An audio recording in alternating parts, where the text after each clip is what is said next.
예비 며느리가 운영하는 시골 노인 주간보호센터에 위장 취업한 재벌 회장, 대형 의료재단을 지배하는 메디그룹의 수장, 최창현 회장에게 인간은 오직 효율성이라는 숫자로만 환산되는 존재였습니다.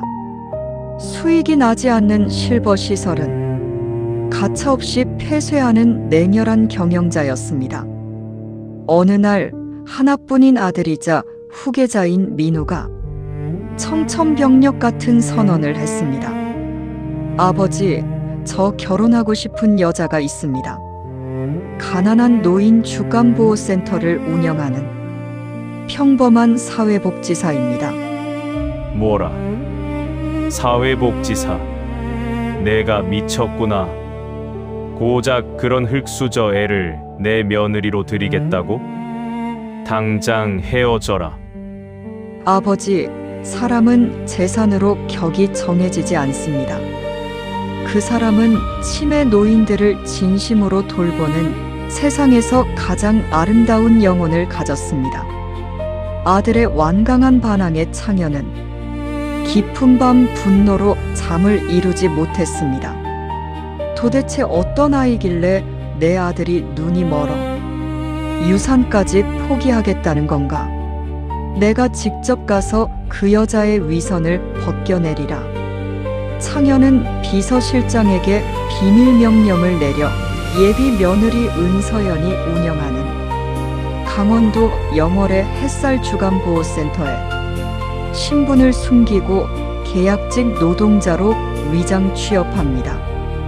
낡은 회색 작업복을 입고 거울 앞에 선 창현은 낯선 자신의 모습을 보며 다짐했습니다. 내 눈으로 직접 보고 돈을 노린 가짜 가면을 반드시 벗겨내 주마. 그렇게 대기업 회장은 세상에서 가장 소외된 시골의 작은 보호센터로 발걸음을 옮겼습니다. 영월에 위치한 햇살 보호센터는 생각보다 훨씬 더 초라하고 열악했습니다. 비가 새는 천장에는 양동이가 받쳐져 있었고 거동이 불편한 치매 노인들이 모여 있었습니다.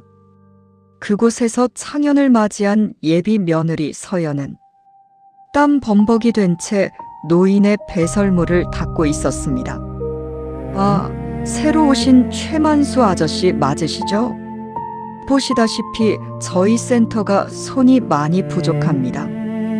앞으로 잘 부탁드립니다. 서연의 얼굴은 지쳐 보였지만 노인들을 바라보는 눈빛만큼은 참 따뜻했습니다. 평생 최고급 의료시설의 서류만 결제하던 그에게 시끄러운 보호센터의 현장은 고역이었습니다. 첫날부터 창현은 휠체어를 밀다 문턱에 걸려 치매 할아버지를 넘어뜨릴 뻔했습니다. 주변에서 일도 제대로 못하냐며 수군거릴 때 서연이 황급히 달려와 창현의 앞을 막아섰습니다. 아닙니다, 여러분. 만수 아저씨가 처음이라 그래요. 아저씨, 놀라셨죠? 다치신 데는 없으세요? 휠체어는 요렇게 앞바퀴를 들어야 안전해요. 질책 대신 자신을 걱정하는 서연을 보며 창현은 묘한 부끄러움을 느꼈습니다. 점심시간 창현은 센터 구석에서 홀로 차가운 편의점 도시락을 먹고 있었습니다. 그때 서연이 손수 끓인 청국장을 들고 그의 옆자리에 쪼그리고 앉았습니다. 아저씨, 시골 일은 밥심으로 하는 거예요. 어르신들 대접하려고 끓인 건데 같이 드세요. 혼자 드시면 외롭잖아요. 맛있군. 그런데 정부 지원금도 안 나온다는데 왜 이 고생을 사서 하는 건가? 서연은 쓸쓸하게 미소 지었습니다. 이분들 전부 자식들에게 버림받거나 갈 곳 없는 독거 어르신들이에요. 제가 여기서 손을 놓으면 이분들은 차가운 방에서 홀로 고독사를 맞이하셔야 해요. 세상 모두가 효율성만 따지면 이런 약자들은 어디로 가야 하나요? 수익성이 없는 요양원은 폐쇄해버렸던 자신의 과거 경영 방식이 서연의 청국장 냄새 앞에서 부끄러워졌습니다. 위장 취업 일주일째 되던 날 보호센터에 거대한 위기가 찾아왔습니다. 창현의 메디그룹 사나 직원이 들이닥쳐 센터 부지를 강제 수용하고 폐쇄하겠다 했습니다. 서연은 무릎을 꿇고 대기업 직원들의 바짓가랑이를 붙잡으며 눈물로 호소했습니다. 제발 부탁드립니다. 이 어르신들 갈 곳이 없습니다. 제가 어떻게든 다른 자리를 알아보겠습니다. 시끄러워요. 메디그룹 회장님 지시사항입니다. 돈 안 되는 시골 센터는 즉시 철거 대상입니다. 자신이 회장실에서 무심코 내렸던 영월 부지 개발권 결재가 노인들과 서연의 삶을 짓밟고 있었습니다. 자신의 손끝에서 나온 숫자가 인간의 생존을 파괴하고 있었던 것입니다. 그날 밤 서연은 철거 위기의 노인센터에서 밤새도록 노인들의 짐을 정리하며 울었습니다. 돈 때문이 아니야. 어르신들이 갈 곳을 잃으면 안 돼. 내가 어떻게든 지켜낼 거야. 서연의 흐느낌을 문 밖에서 지켜보던 창현은 붉어진 눈시울을 거칠게 훔쳐냈습니다. 그는 곧바로 화장실로 가 비서실장에게 분노 섞인 전화를 걸었습니다. 김 실장, 지금 당장 영월센터 철거 명령 취소해. 그리고 그 부지를 메디그룹 재단으로 편입시켜. 다음 날 아침 메디그룹의 감사팀이 영월의 작은 센터 마당에 들이닥쳤습니다. 철거를 진행하려던 요양병원 직원들은 본사 감사팀의 등장에 당황하여 고개를 숙였습니다. 비서실장은 걸레를 쥐고 서 있던 노인 최만수 앞으로 다가와 허리를 깊숙이 숙였습니다. 최창현 회장님, 본사로 돌아가실 시간입니다. 지시하신 영월센터 전면 지원 서류 가져왔습니다. 순식간에 센터 안은 거대한 정적에 휩싸였습니다. 서연은 물수건을 떨어뜨린 채 충격으로 온몸이 굳어버렸습니다. 창현은 천천히 때 묻은 작업복을 벗었습니다. 그의 눈빛은 진정한 총수의 위엄을 풍겼습니다. 창현은 서연의 앞으로 천천히 걸어가 그녀의 거칠어진 두 손을 꼭 쥐었습니다. 은서연 원장, 처음엔 자네를 시험하고 위선을 밝혀내려 위장 취업을 했네. 내 눈에는 오직 효율성이라는 숫자만 보였으니까. 하지만 지난 2주 동안 내가 자네 곁에서 배운 것은 사람의 목숨은 돈으로 계산할 수 없다는 진리였네. 자네는 약자들을 위해 모든 것을 바쳤고 대기업의 협박 앞에서도 노인들을 지켜냈어. 내가 평생 돈 많다는 수많은 사람을 만나봤지만 자네처럼 영혼이 품격 있는 사람은 처음 보네. 내가 져야 할 책임을 자네가 대신 지고 있었어.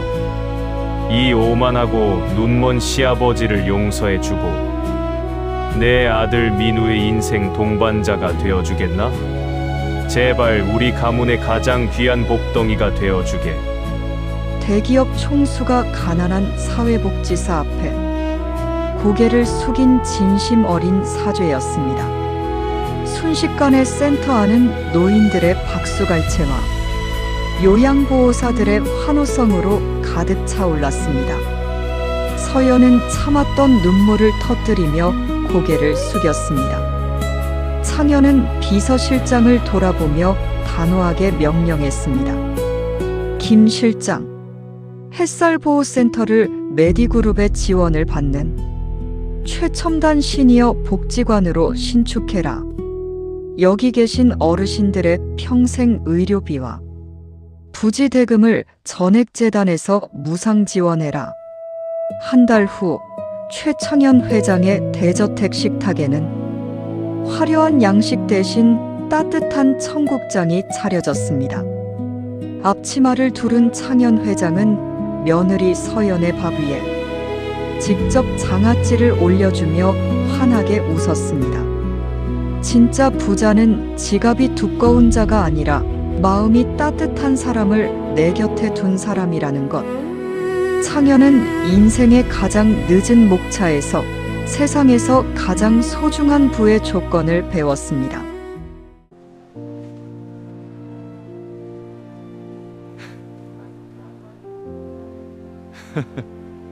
에피소드 2. 한쪽 눈이 먼 어머니의 반찬통. 시장통 한 구석, 낡은 파라솔 아래에서 평생 반찬을 팔아온 한 여인이 있었습니다. 올해로 60이 넘은 영자 어머니는 어릴 적 사고로 한쪽 눈을 실명하여 늘 짝눈으로 세상을 바라보며 살았습니다. 비가 오나 눈이 오나 얼어붙은 손으로 배추를 버무리며 그녀가 버틴 이유는 오직 하나뿐인 아들 동우 때문이었습니다. 동우는 어머니의 지독한 헌신 덕분에 대기업 한우건설의 최연소 상무가 되었습니다. 시장 상인들은 영자 어머니를 볼 때마다 부러움 섞인 목소리로 한마디씩 건넸습니다. 아이고, 동우 엄마. 이제 고생 끝났네. 아들이 대기업 상무라는데 왜 아직도 이 차가운 시장 바닥에서 고생을 해? 그럴 때마다 영자 어머니는 가늘게 눈을 뜨며 그저 허허 웃을 뿐이었습니다. 아닙니다. 우리 동우가 높은 자리에 갈수록 내가 더 바르게 살아야죠.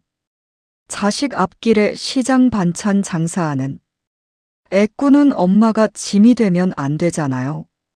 사실 동우는 상무가 된 이후로 어머니를 시장에서 모셔오기 위해 빌고 화도 냈습니다. 어머니, 제발 이제 이 짓 좀 그만하세요. 제가 버는 돈으로 평생 먹고 사십니다. 동료들이 볼까봐 두렵습니다. 동우야, 사람이 자기 뿌리를 잊으면 안 된다. 내가 높은 곳에서 숫자를 굴릴 때 나는 여기서 사람 사는 정을 배워야 내가 무너지지 않는단다. 아들은 어머니의 고집을 이해하지 못했고 결국 두 사람 사이의 대화는 끊어졌습니다. 그러던 어느 날 한우건설의 대대적인 구조조정의 칼바람이 불어 닥쳤습니다. 새로 부임한 냉혈한 부사장은 직원 수백 명을 대기발령 조치하라는 잔인한 명령을 동우에게 내렸습니다. 상무 자리를 지키기 위해 동우는 밤새 직원들의 이름 위에 빨간 줄을 그어가며 가차없이 칼춤을 추었습니다. 그의 마음은 점점 차갑게 얼어붙었고 눈빛은 숫자의 노예가 되어갔습니다. 그 소식을 들은 영자 어머니는 그날 밤 따뜻한 두부조림을 가득 담아 아들의 고급 아파트를 찾아갔습니다. 지친 얼굴로 퇴근한 동우는 거실 탁자에 반찬통을 보자마자 신경질을 냈습니다. 어머니, 제가 이런 반찬 먹을 시간 없어요. 지금 회사에서 수백 명 목 자르는 일 하느라 머리가 터질 것 같습니다. 저 좀 내버려 두세요. 동우야, 내가 지금 하는 일이 사람의 목숨을 쥐고 흔드는 일이다. 칼을 쥘 때일수록 마음이 따뜻해야 상처를 덜 주는 법이야. 이 밥 좀 먹어라. 이까진 10,000원짜리 반찬이 무슨 도움이 됩니까? 어머니의 가난한 생각이 절 숨막히게 해요. 당장 가져가세요. 동우는 홧김에 어머니가 가져온 반찬통을 바닥으로 쳐서 밀어버렸습니다. 플라스틱 통 뚜껑이 열리며 빨간 양념과 두부가 거실의 대리석 바닥으로 쏟아졌습니다. 영자 어머니는 바닥에 떨어진 두부를 보며 한쪽 눈에서 눈물을 툭 떨어뜨렸습니다. 그녀는 맨손으로 으깨진 두부를 주워 담으며 아들에게 조용히 말했습니다. 미안하다. 동우야, 내가 눈이 한쪽뿐이라 자식이 얼마나 외롭고 무서운 자리에 있는지 미처 보지 못했구나. 몸 챙기거라. 어머니는 거친 손으로 눈물을 닦으며 나가셨고 동우는 자괴감에 머리를 감싸 쥐었습니다. 다음 날 오후 본사 회장실에서 기습적인 특별감사가 열렸습니다. 동우가 밀어붙이던 구조조정 명단에 최창현 회장이 직접 제동을 건 것입니다. 백상무, 자네 정신이 있는 건가? 이 명단에 있는 사람들 등 뒤에 딸린 가정이 몇 개인 줄 알고 이렇게 쉽게 손가락을 놀려. 회장님, 기업의 생존을 위해서는 썩은 살을 도려내야 합니다. 숫자는 거짓말을 하지 않습니다. 자네는 틀렸네. 숫자 뒤에 사람이 있고 그 자존심이 회사를 키우는 거야. 자네의 오만한 태도는 자네 어머니의 발끝만도 못하네. 뜻밖의 인물이 나오자 동우는 얼어붙었습니다. 회장님, 제 어머니를 어떻게 아십니까?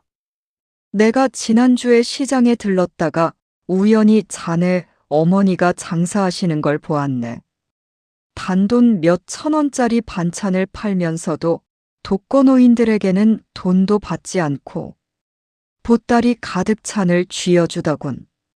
그 노파가 사람들에게 뭐라 하던가? 우리 아들이 대기업 상무인데 내가 착하게 베풀며 살아야 우리 아들이 높은 자리에서 복을 받는다고 눈물 흘리더군. 자네 어머니는 가장 낮은 곳에서 자네를 위해 평생 기도를 채우고 계시는데 정작 자네는 의자에 앉아 사람들을 길거리로 쫓아낼 궁리만 하고 있었어. 회장의 호통이 회장실 사방을 울렸습니다. 동우는 충격과 부끄러움에 다리가 풀려 바닥에 무릎을 꿇었습니다. 어머니는 동우의 눈먼 성공을 위해 자신의 한쪽 눈보다 더 깊은 사랑으로 그의 등 뒤를 받치고 계셨던 것입니다. 동우는 굵은 눈물을 흘리며 말했습니다. 회장님, 제가 눈이 멀었습니다. 명단을 전면 철회하고 상생 방안을 찾겠습니다. 그래, 자네 어머니의 반찬을 먹고 자란 사람이라면 분명 바른 길을 찾을 수 있을 걸세. 당장 가서 어머니께 사죄하게.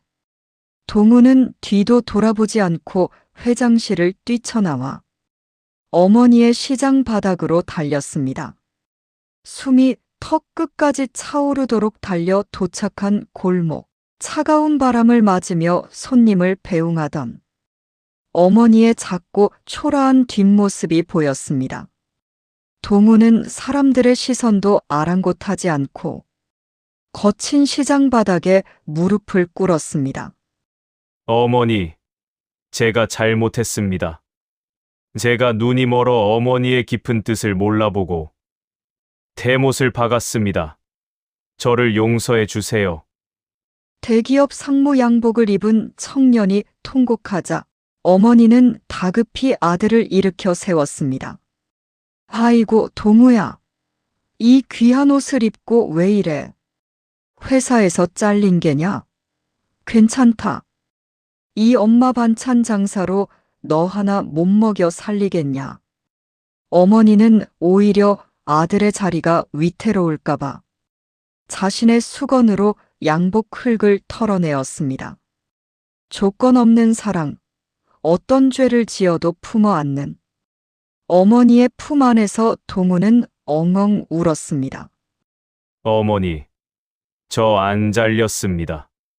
이제 어머니 김치 듬뿍 먹고 착한 경영하겠습니다.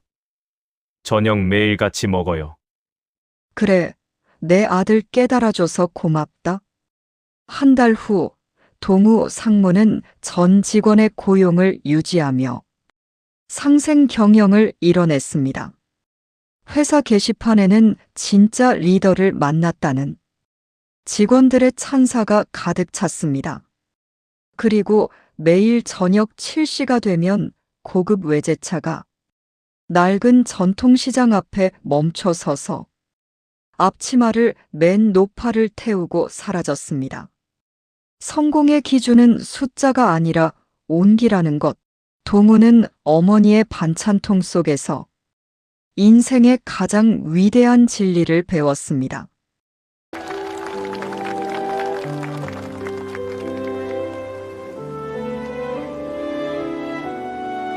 에피소드 3. 유산을 포기한 장녀와 비밀 주치. 대기업 한우건설의 부회장 장녀인 수연은 남들이 부러워하는 모든 것을 가졌습니다. 화려한 학벌, 눈부신 외모, 그리고 수백억 원에 달하는 유산 상속 서류가 그녀의 눈앞에 놓여 있었습니다. 하지만 32살의 수연은 주말마다 서울 변두리의 낡고 초라한 보육원을 찾아가 아이들의 밥을 짓고 청소를 했습니다. 그녀의 이런 행보는 가문의 어른들에게 늘 눈엣 가시 같은 존재였습니다. 어느 날 친척 식구들이 모인 엄숙한 자리에서 고모가 수연을 향해 비아냥거렸습니다. 수연아, 너도 이제 나이가 있는데 언제까지 그 고아원에 처박혀 살 거니? 가문의 격이 있지. 고아들 똥기저귀 가는 게 우리 집안 장녀가 할 짓이야? 당장 그만둬라. 수연은 단호한 눈빛으로 대답했습니다. 고모님, 돈은 사람을 먹여 살릴 순 있지만 영혼을 채울 수는 없습니다. 가문의 격은 지갑이 아니라 베풀매서 나옵니다. 이런 수연을 묵묵히 보살피며 돌보는 비밀 주치의이자 외과 과장인 진우가 있었습니다. 진우는 수연이 아이들을 위해 몸을 아끼지 않는 모습을 보며 깊은 존경심을 느꼈습니다. 수연 씨, 이번 달 건강검진 결과가 엉망입니다. 본인 몸은 돌보지 않고 왜 그렇게까지 고아원 아이들에게 집착하시는 겁니까? 진우 씨, 전 아주 어릴 적에 어머니를 잃고 이대 저택에서 철저히 혼자 자랐습니다. 돈은 넘쳐났지만 그 누구도 제게 따뜻한 체온을 주지 않았어요. 하지만 그 보육원 아이들은 사탕 하나를 제 입에 넣어주며 진심으로 웃어줍니다. 전 그곳에서 처음으로 온기를 배웠습니다. 진우는 수연의 깊은 내면의 상처를 보며 그녀의 곁을 평생 지켜주고 싶다 결심했습니다. 그러던 중 가문의 거대한 폭풍우가 몰아쳤습니다. 아버지가 갑작스러운 뇌출혈로 쓰러지며 유산 상속 분쟁이 시작된 것입니다. 새어머니와 이복 동생들은 수연을 배제하기 위해 보육원 후원 장부를 조작해 공금 횡령이라는 누명을 씌우려 했습니다. 차가운 변호사들이 수연의 앞에 상속 포기각서를 내밀었습니다. 수연 씨, 조용히 상속 권리를 포기하십시오. 그렇지 않으면 보육원 후원금 유용으로 터뜨려 고아원 자체를 공중분해시켜버릴 겁니다. 수연은 자신에게 쏟아지는 협박 앞에서 잠시 눈을 감고 깊은 숨을 쉬었습니다. 자신의 유산을 지키기 위해 싸우면 당장 아이들의 후원이 끊길 위기였습니다. 수연은 떨리는 손으로 만년필을 쥐고 수백억의 자산이 적힌 상속 포기 서류 위에 망설임 없이 자신의 이름을 적었습니다. 전 이 수백억의 숫자가 없어도 살 수 있습니다. 하지만 제 아이들의 보금자리가 파괴되는 것은 단 1초도 용납할 수 없습니다. 다 가져가십시오. 그녀는 자리를 박차고 나와 보육원 마당에서 결국 참았던 눈물을 터뜨리며 주저앉았습니다. 그 순간 진우가 그녀의 뒤로 다가와 자신의 따뜻한 코트를 어깨에 감싸주었습니다. 수연 씨, 잘하셨습니다. 그 오물 같은 돈더미 속에서 수연 씨의 고결한 영혼을 지켜내신 겁니다. 이제부터는 제가 수연 씨의 배경이 되겠습니다. 진우 씨, 전 이제 아무것도 없는 가난한 고아예요. 수연 씨는 모든 것을 잃은 게 아니라 세상에서 가장 아름다운 가치를 지켜내신 겁니다. 제 재산을 보육원 재단에 맡기겠습니다. 우리 함께 아이들의 진짜 부모가 되어줍시다. 진우의 진심 어린 고백에 수연은 그의 품에 안겨 어린아이처럼 울었습니다. 다음 날 아침 이 소식을 들은 강태성 회장이 새어머니와 친척들을 본사로 긴급 소집했습니다. 강 회장은 유산 포기 서류를 내던지며 경로했습니다. 당신들 제정신이야? 고작 탐욕 때문에 우리 집안의 가장 큰 자랑이자 고결한 장녀를 그런 식으로 쫓아내. 회장님, 그 애는 회사의 경영에는 관심도 없고 고아원에 정신이 팔려 있었습니다. 닥치시오. 기업을 이끄는 힘은 상생에서 나오는 거야. 수연이는 가짜 숫자를 버리고 사람의 목숨이라는 진짜 재산을 선택한 거야. 내가 이번 하청업체에서 뼈저리게 배운 게 바로 그거요. 진짜 부자는 돈이 많은 자가 아니라 주변을 따뜻하게 품을 줄 아는 사람이라는 것. 강 회장은 그 자리에서 자신의 개인 지분 전부를 보육원 재단에 기부하겠다 선언했습니다. 그리고 수연을 음해하려 했던 이들이 경영권을 전면 박탈하고 처벌했습니다. 몇 달 후 변두리의 낡은 보육원은 대기업의 지원으로 어린이 복지타운이 되었습니다. 화려한 웨딩드레스 대신 단정한 정장을 입은 수연과 그녀의 손을 꼭 잡은 의사 진우가 보육원 마당에서 아주 작은 결혼식을 올렸습니다. 수많은 아이들이 두 사람의 품에 안겨 엄마 아빠를 부르며 환하게 웃어댔습니다. 진정한 부자의 조건은 통장의 잔고가 아니라 내 손끝에서 피어난 이웃들의 행복한 미소라는 것. 수연과 진우는 세상에서 가장 낮은 곳에서 그 어떤 보석보다 더 빛나는 진짜 보석을 완성했습니다. 오늘의 몰아보기 감동 사연은 여기까지입니다. 인간의 진정한 품격과 가치는 눈에 보이는 숫자가 아닌 서로를 품어주는 따뜻한 진심에 있습니다. 세 편의 이야기가 여러분의 지친 마음에 작은 위로와 희망의 등불이 되었기를 바랍니다. 구독과 좋아요는 큰 힘이 됩니다. 시청해주셔서 진심으로 감사합니다.